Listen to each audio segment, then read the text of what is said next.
Good morning, sir. Good morning. Good afternoon, sir. Good afternoon. Good afternoon.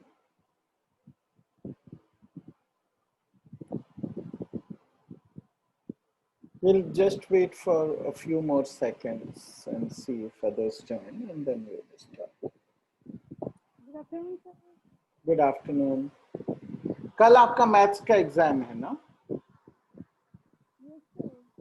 Okay.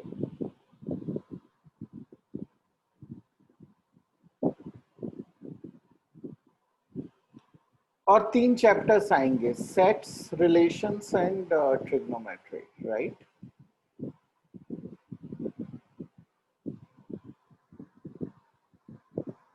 तो छोटा सा course है, अच्छे से प्रिपेयर कर लीजिए. थोड़े से क्वेश्चंस हम करेंगे.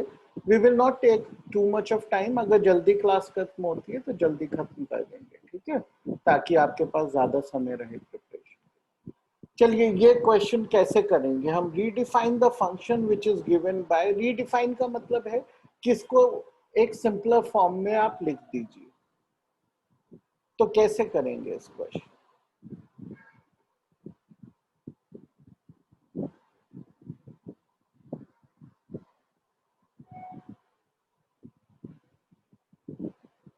Any ideas?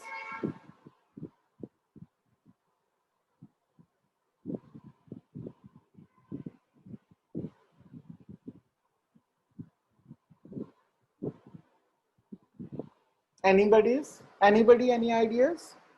See, इस तरह के जब क्वेश्चंस आते हैं, right, the problem here is the modulus, right? Why is this a problem? Because it's very difficult for somebody to know what the real value of this would be without substitution, right? So what x minus 1 modulus को देखते हैं. ये क्या है? पहले इस function को simplify कर लेते हैं. What is this function? This is equal to 1 minus x when x is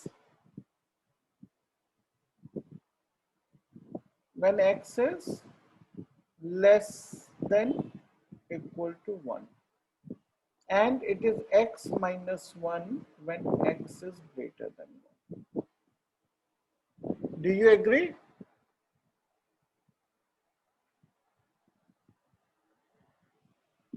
ये समझ आया पार्ट, राइट? उसी तरीके से 1 प्लस एक्स को लिख सकते हैं. वो क्या है? Is equal to 1 plus x when x is greater than equal to minus 1, and it is minus x minus 1, x is less than minus 1. Okay, now we know where the critical points of this is.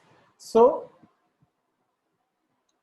between, we will write it as, देखिए, till it is less than equal to less than minus 1.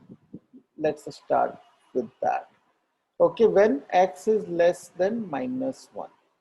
So what is the value of this function? X less than minus 1 falls in this, right? So it is 1 minus x plus, when it is less than minus 1, it is minus x.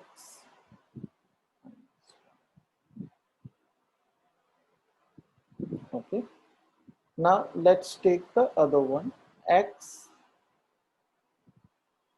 is between, आप लोग follow कर रहे हैं? Anybody who is not understanding this? आपने ऐसे questions किए हैं पहले? Can somebody tell me that? Saurabh?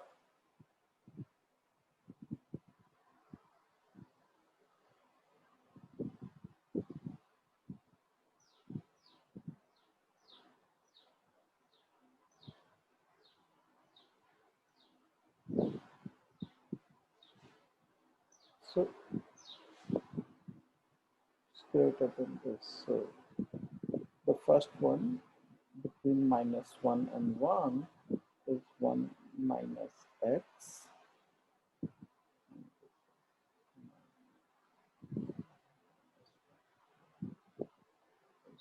plus 1 plus x.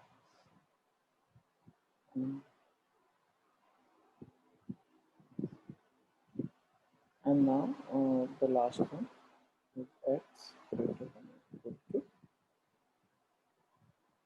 greater than 1. Sorry, is greater than 1. What happens if this one becomes greater than 1x minus 1 and this becomes, right? So let's solve this. This is minus 2x.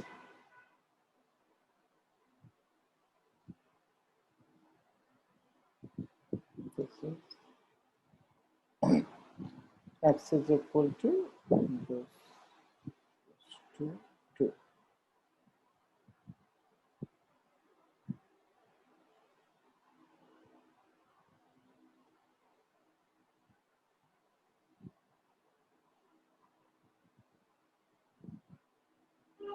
Okay, so this is the simplified version of this function. Got it?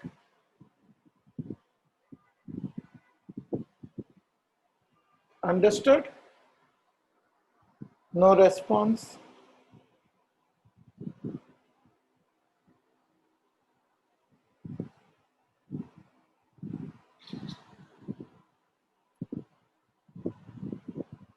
Anyone is listening?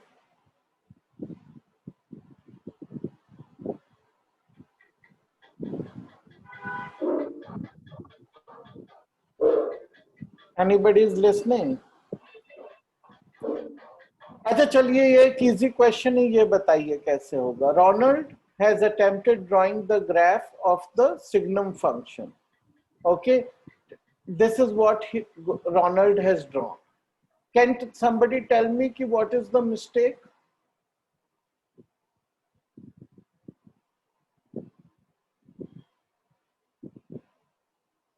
And this is sketch. In this is sketch. Okay, Saurabh.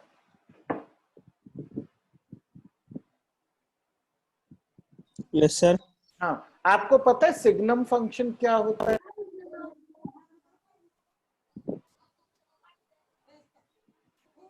Signum function मालूम है आपको?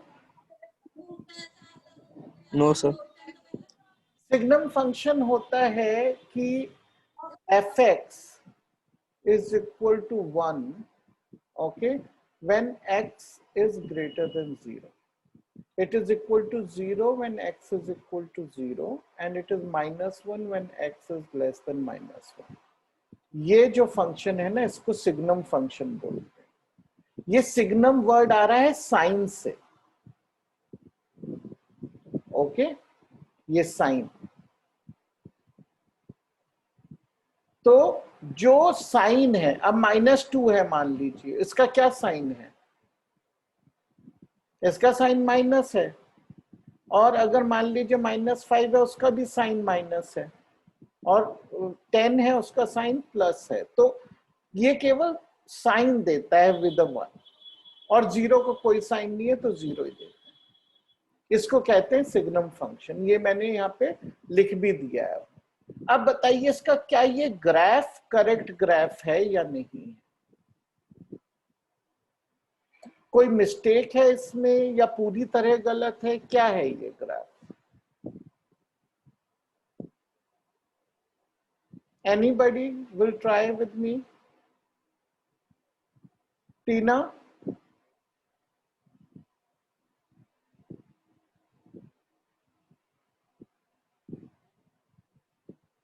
Tina is not there. Vanshika?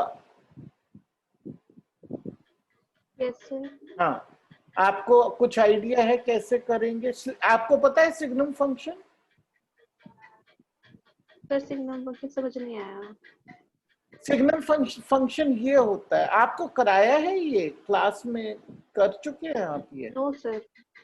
Signum function ये होता है, देखिए simply कि ये अगर नेगेटिव नंबर है तो -1 देता है, पॉजिटिव नंबर है तो 1 देता है, और अगर 0 के लिए केवल 0 देता है। ठीक है, तो उसका ये ग्राफ बना दिया ना उसने कि देखिए अगर 1 है तो 1 आ गया, 2 है तो भी 1 आया, 3 है तो 1 आया, -1 है तो -1 आया, -2 है तो -1 आया, -3 है तो भी -1 आया। तो ये बन गया ना ग्राफ इसका। इसमें कोई गलती आपको, देखिए इसमें गलती क्या है कि ये फंक्शन ही नहीं रहा, क्योंकि पॉइंट 0 पे 3 वैल्यूज हो गई इसकी, -1, 0 और 1। अब यहाँ पे आप इक्वालिटी साइंस देखिए, यहाँ ये ग्रेटर देन है, ग्रेटर देन इक्वल टू नहीं है। तो इसका मतलब ये ग्राफ ऐसे बनेगा, यहाँ पे एक, let me draw it big, इतना बड़ा बनाते नहीं है, केवल दिखाने के लिए बना रहा हूं कि एक यहाँ पे एम्प्टी सर्कल आएगा और यहाँ पे भी एक एम्प्टी सर्कल आएगा और एक डार्क सर्कल आएगा यहाँ पे। ठीक है, डार्क सर्कल का मतलब कि 0 इज इंक्लूडेड, एम्प्टी का मतलब this is not included, whatever is the value here, like 0 is not included, 0 is not included here। तो अगर आप ये एम्प्टी सर्कल्स और यहाँ पे डार्क सर्कल बनाते हैं तो ये जो है करेक्ट हो जाता है ग्राफ। आपने ग्राफ्स बनाए हैं फंक्शंस के? Anybody has made graphs?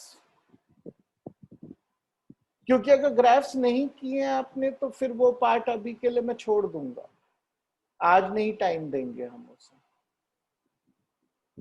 Saurabh आप बताइए, किए हैं हमने ये ग्राफ्स? नो सर, अभी नहीं की। अच्छा, फिर इसको एक बार छोड़ देते हैं, हम सिग्नम को भी छोड़ देते हैं। ठीक है, अब ये करिए। अच्छा, अब ये एकदम सिंपल क्वेश्चन है। If f(x) is equal to x³ minus 1 by x³, then find the value of this expression.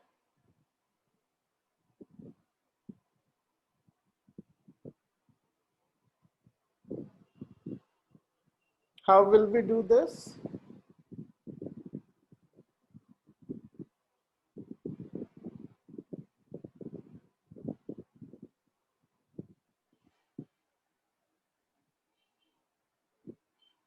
Pavan?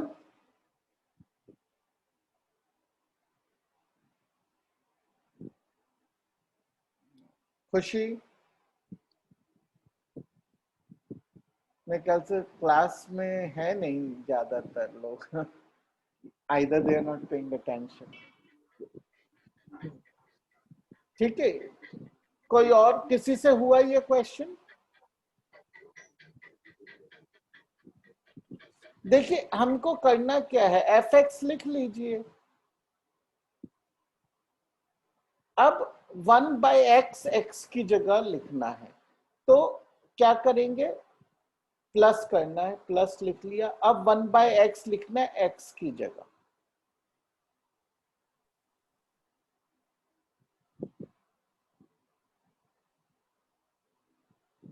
Okay, तो ये क्या बन गया, x³ minus 1 by x³, और ये बन गया 1 by x³ minus x, right, is equal to 0. So the answer is 0. ये तो बहुत इजी क्वेश्चन है। ओके, चलिए आगे एक और कर।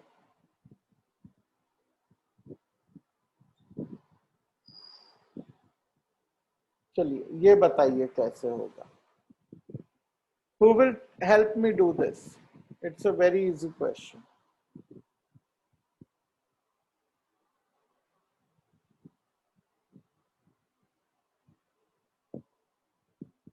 Who will help me do it?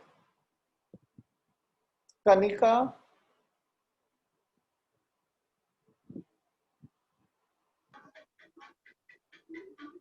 Vanshika, Yes, sir.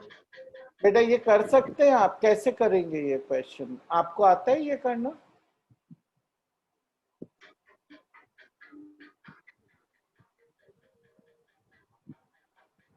देखिए हमें एक कंडीशन दी हुई है, उसी कंडीशन के हिसाब से हमें ये सेट बनाना है। रिलेशन क्या होता है? ऑर्डर्ड पेयर होता है, वो बनाना है बस। तो सबसे पहले ये देखिए कि ये क्या है। ये सब इंटीजर्स हैं। अगर इंटीजर नहीं नहीं होते तो ये कठिन हो जाता सवाल। इंटीजर है तो अब ये बताइए कौन से इंटीजर्स हैं जो इसको मीट करते हैं, इस इक्वेशन को। एक्स स्क्वायर, 0 और ठीक है। अब देखिए ये तो जो है क्या है, ये परफेक्ट स्क्वायर है, राइट। और परफेक्ट स्क्वायर्स को हम सम ऑफ दो परफेक्ट स्क्वायर तो लिख नहीं पाएंगे इस तरीके से यहाँ पे, क्योंकि ये उसमें जो पाइथागोरियन ट्रिपलेट में तो आता भी नहीं है 64, राइट। तो हमें पता है कि ये 0 + 8 स्क्वायर हो सकता है, या 8 स्क्वायर + 0 हो सकता है, राइट। और कोई तो ऑप्शन हमारे पास है नहीं इंटीजर्स में। Obviously they are infinite options, but integers में यही हमारे पास ऑप्शंस हैं। लेकिन एक बात जरूर है कि ये जो 8 था ये -8 स्क्वायर भी हो सकता है, राइट।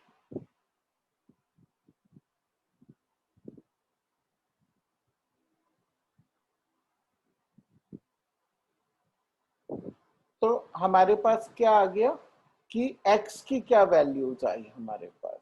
x की वैल्यू आई 0, -8 और 8। y की भी क्या वैल्यूज आई 0, -8 और 8। अब इनके कॉम्बिनेशंस हमें देखने, केवल 0 के साथ कॉम्बिनेशंस। तो हमारे पेयर बने 0, -8, 0 + 8 और 8, 0, -8। केवल यही पॉसिबल वैल्यूज हैं, राइट। तो this is our set, this is our set. Set कह लीजिए, रिलेशन कह लीजिए, relation is also set, okay. तो ये हमारा रिलेशन बन गया। That is how you do questions like this. चलिए ये एकदम सिंपल है कि इनके डोमेन बताने हैं इन सम फंक्शंस। कैसे बताएंगे इसका डोमेन, कैसे बताएंगे?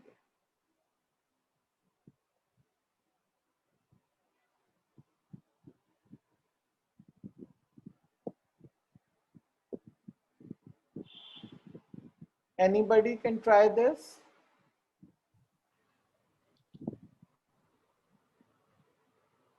सर cos x की वैल्यू से 1 से स्मॉल होनी चाहिए। हाँ, जो वो हमेशा होती है, राइट। सी cos x यस क्या सर। होता है? cos x किसके बीच में होता है? cos x -1 से +1 के बीच में 1. होता है, राइट। तो जब तक वो -1 से +1, यानी कि जब तक वो ये कंडीशन में है, राइट। क्योंकि यहां इश्यू क्या है कि डिनोमिनेटर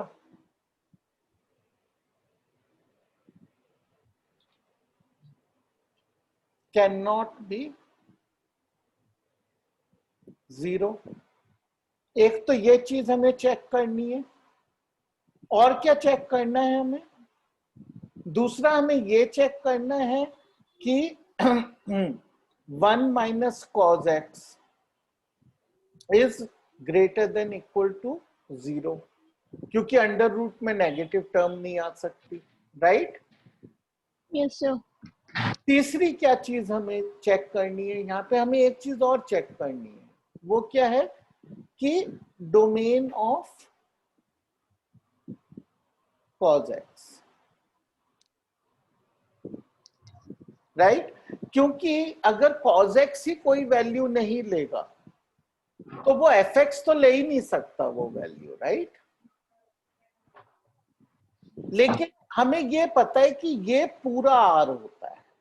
cos x किसी भी वैल्यू के लिए डिफाइंड है, इसका डोमेन पूरा r होता है, ठीक है? तो ये कोई इश्यू नहीं है हमारे लिए। अब ये जो है ये भी हमेशा ट्रू है, ओके, ये चीज ऑलवेज ट्रू, तो वो भी हमारा इश्यू नहीं है। हमारा इश्यू है कि denominator can not be zero. Denominator कब जीरो होगा? जब cos x is equal to 1 होगा, right? Yes, sir. When cos x is equal to +1, और cos x +1 कब होता है? जब x जब x की वैल्यू 0 होगी। 0 या फिर हम बोल सकते हैं 2πn होगी, क्योंकि वो 0 पे भी 1 होता है, फिर 2π पे 1 होता है, फिर 4π पे 1 होता है, and so on, right?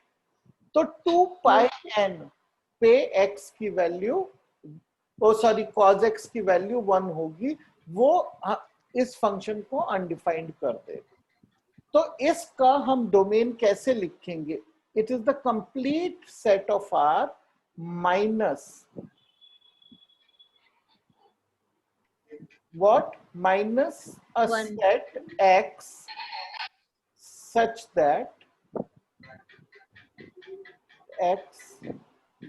that x belongs to integers, oh sorry, x such that x is equal to 2πn, where n belongs to integer, okay? तो x r माइनस करके लिखेंगे, राइट?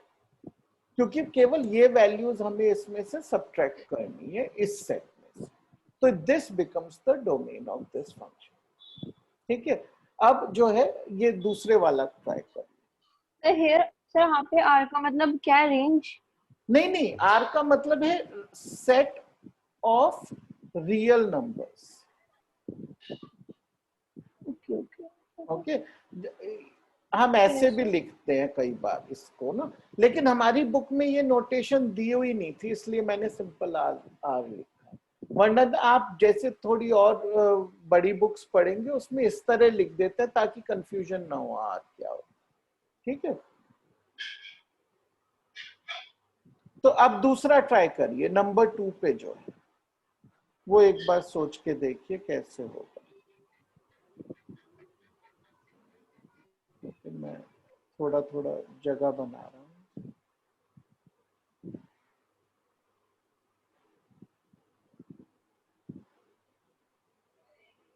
मुझे ये बताइए क्या क्या चेक करना पड़ेगा, कहाँ कहाँ प्रॉब्लम हो सकती है? हमें बस वो देखना है कहाँ कहाँ प्रॉब्लम हो सकती है, और फिर चेक करना है कि क्या वो प्रॉब्लम्स हैं। अगर हैं तो उनको हटा देना है।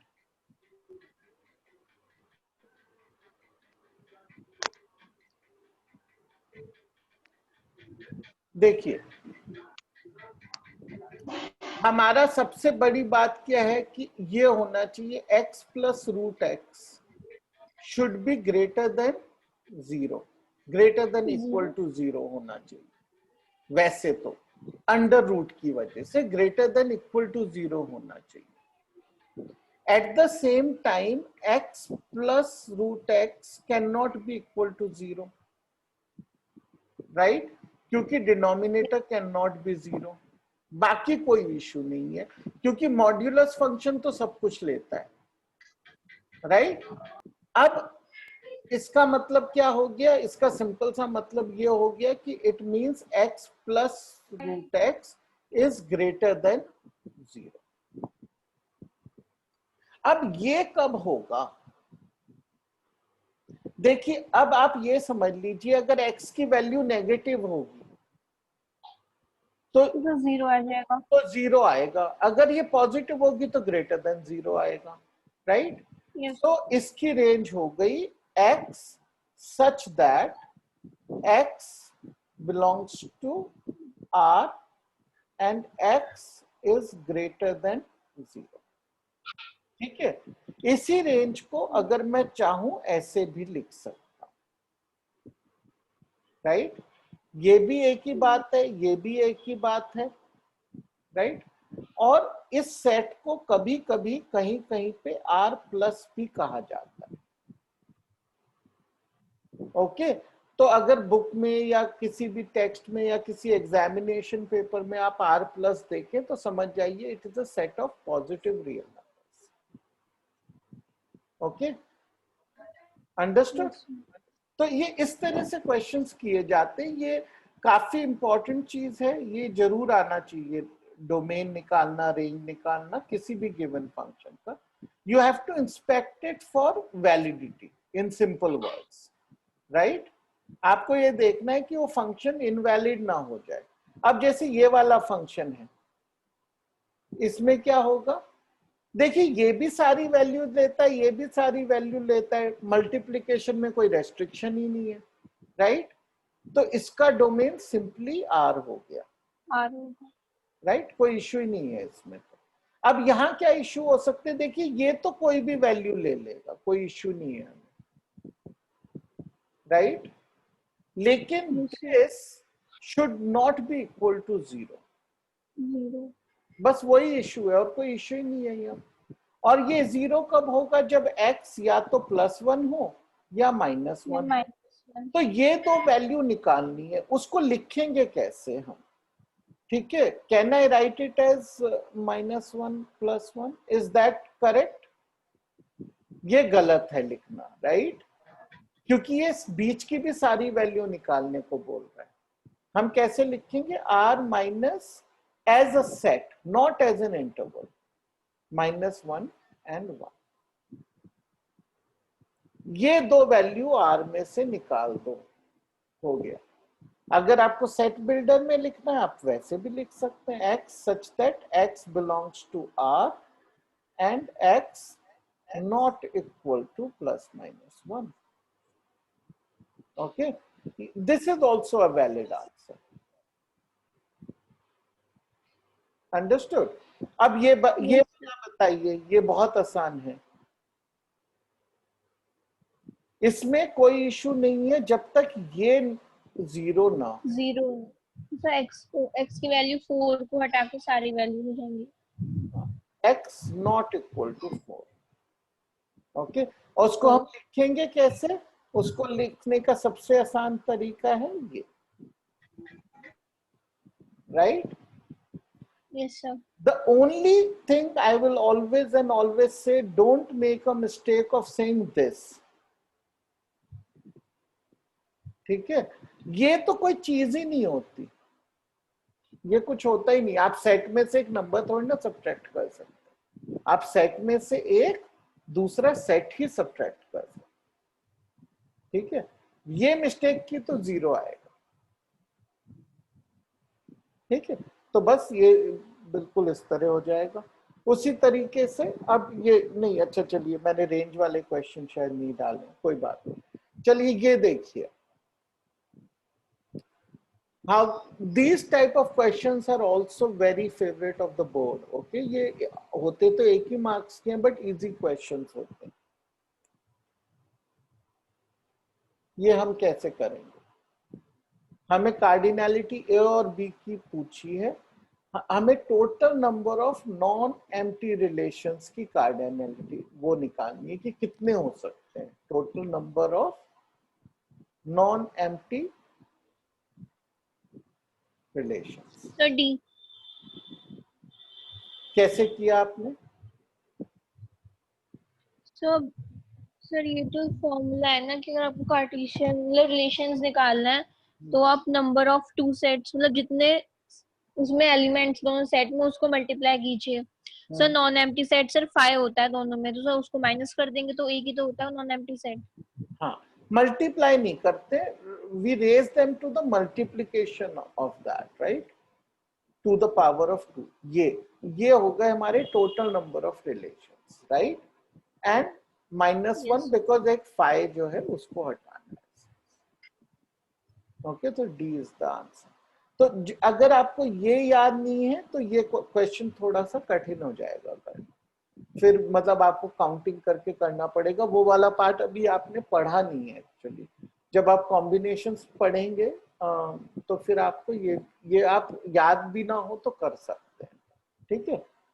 चलिए, इस आपने स्केचिंग तो की नहीं है ना अभी तक? You didn't sketch any functions in the class? No sir. हाँ तो फिर ठीक है, फिर ये हमें करने की जरूरत नहीं है, ये छोड़ देते हैं, ठीक है। तो वी आर एक्चुअली डन, इसमें इतने ही मुझे क्वेश्चंस आपको कराने थे। We will until unless you have a doubt we can close the class and you will have a 4-5 minutes more to prepare. Okay. है कोई डाउट है आप लोगों को? कोई चीज समझ नहीं आई है अभी तक तो आप पूछ लीजिए मुझसे।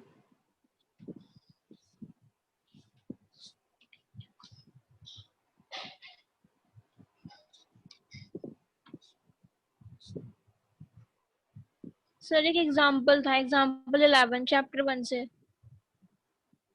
चैप्टर नंबर 1 में? Yes sir. ओके, सेट्स में। Let me just yes sir. Open.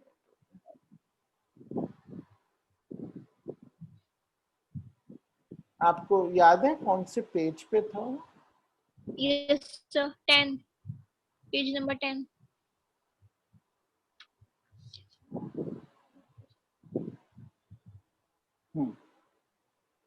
Let A, B, C be the three sets. If A belongs to B and B is a subset of C, is it true that A is a subset of C? Okay, ये देखिए, ये केवल confuse करने के लिए बनाया हुआ question है, ठीक है। ये क्वेश्चन बनाने का जो ऑब्जेक्टिव क्या है, ये है कि आप जो टर्मिनोलॉजी है सेट की, ठीक है, उसको याद रखें, ठीक है। इसमें इसने कंफ्यूज क्या करना चाहा है कि ये दो सिंबल्स के बीच में इसने कंफ्यूज करने की कोशिश की है। ये होता है सबसेट और इसका मतलब होता है बिलोंग्स, ठीक है। तो अब वो क्या बोल रहा है यहाँ पे? वो ये बोल रहा है if A belongs to B, right? Yes, इसका sir. मतलब it definitely does not mean A is a subset of B, right? Sir but how से इसका मतलब ये तो है कि जो A के सारे एलिमेंट्स हैं वो B में भी हैं, तो सर इसका A सबसेट हाँ, ऑफ B से इसका भी मतलब होता है? नहीं होता, वही तो मेरे ख्याल से इसीलिए ये क्वेश्चन बनाया गया है। देखिए, इसको ना आप एक्सपेंड करके देखिए, इसका मतलब क्या है कि मान लीजिए सेट A जो है वो 1,2 है, ठीक है। ओके। तो अब मैं एक सेट B बनाता हूं, ठीक है। सेट B मैंने बनाया, मान लीजिए 4, 5, 6, 1,2, ठीक है। तो ये है A तो, राइट? सर आपने सर A को सर अलग ब्रैकेट में क्यों बंद किया है? क्योंकि A तो सेट है ना, A इज अ सेट। देखिए, फंडा क्या है कि A इज अ सेट, तो अगर वो Yes, sir. सेट है वो हमेशा ही सेट रहेगा, सेट हमेशा कर्ली ब्रैकेट्स में आएगा, राइट? देखिए, ये चीज याद रखिए, मान लीजिए ये एक सेट है, क्या ये 1 के इक्वल है? No sir. वाई? क्योंकि ये तो ऐसी बात हो गई कि मैंने कहा is 1 apple right equal to 1 banana, right? No, right? Why? Because ये तो Yes, अलग sir. अलग चीजें हैं, ये सेट है, ये नंबर है, ये दोनों तो इक्वल हो ही नहीं सकते कभी भी। तो यहाँ पे when I say A belongs to B means A is an element of B. अब देखिए कि बड़ी इंटरेस्टिंग चीज हम देखते हैं यहाँ पे, ऐसा भी हो सकता है कि A belongs to B and A is a subset of B। ये दोनों भी सच हो सकते हैं एक साथ, हमेशा हो जरूरी नहीं है, जैसे यहाँ पे नहीं था जरूरी, राइट? So Yes, sir. यहाँ पे A belonged to B, but A was not a subset of B. अब मैं एक दूसरा सेट बनाता हूं. देखिए B is equal to 1, 2, 1, 2. देखिए कितना इंटरेस्टिंग सेट है ये. अब Yes, sir. 1, 2 is a subset of B. 1, 2 also belongs to B. And 1, 2 in a braces is equal to A. Right? So A is a subset. Why is it a subset? Because of these elements. It has nothing to do with these elements. And it belongs to because of this. Right? Yes, sir. इसीलिए ये चीज का हमें sets में ध्यान रखना होता है और ये कई बार कंफ्यूजिंग हो सकता है. जैसे कि राइट, मैं आपको एग्जांपल और देता हूं. Right the power set of phi. What is the power set of phi? So 5. Phi is the wrong answer. This is the power set of. हाँ, क्योंकि power set is a set of sets. Yes, sir. अगर phi is just a set, so it has to be a set of sets. तो अगर question ये आया और आपने ये उत्तर दे दिया तो 0. ठीक है ना. तो ये वाला जो एग्जाम्पल है, एग्जाम्पल 11, केवल और केवल ये दर्शाने के लिए बनाया गया. उसमें कोई सॉल्व करने को कुछ है ही नहीं, है ना. वो इस बारीकी को दर्शाता है कि set is not same as its elements. Elements अलग चीज है, सेट अलग चीज है. कई बार वो देखने में एक जैसे लग सकते हैं लेकिन वो अलग हैं. Okay, sir. आप इस तरह से भी सोच सकते हैं कि अगर मान लीजिए मैं ये कहूं कि एक आदमी है, उसका नाम है मान लीजिए रोनाल्ड. राइट. अब मैंने रोनाल्ड का नाम लिख के एक डब्बी में रख दिया. Right. So I can say Ronald is in the box, but it is still the name of Ronald in the box. Ronald is the person is not in the box. Right. Yes, sir. तो इसका मतलब क्या है कि Ronald जो person है और जो रोनाल्ड का नाम है वो हम एक साथ यूज कर सकते हैं, लेकिन वो दोनों अलग अलग चीजें. तो the set is different from its name, is different from its elements. और हमें इन चीजों का ध्यान रखना पड़ता है. ये मतलब सेट थियरी में तो बहुत ही इंपॉर्टेंट है तो हर जगह इंपॉर्टेंट. सेट थियरी में बहुत ज्यादा इंपॉर्टेंट. समझ गए आप ये बात पूरी तरह Yes, से? sir. Okay, wonderful. Any other doubts? We have only a minute left, so if there is something you can ask immediately.